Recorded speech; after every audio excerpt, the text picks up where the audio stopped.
Hi everyone, welcome to my YouTube channel Daily Tutorials, where I provide you with daily tech tips and helpful guides. In this tutorial, I'm going to show you how you can enroll for an online banking account in State Street Bank.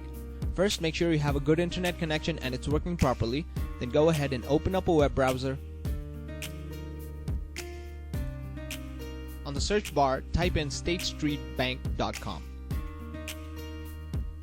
Press enter.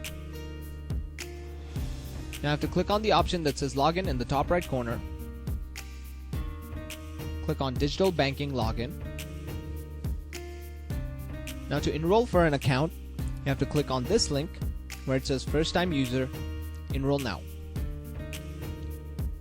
Now type in your social security number here or your tax ID number.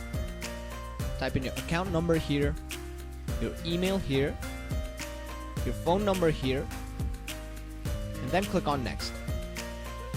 Once you click on next, you should be directed to another page where they will further guide you on how you can enroll for an online banking account in State Street Bank. Make sure you follow all the steps carefully, and you should be able to successfully enroll for an online banking account in State Street Bank. And that is it.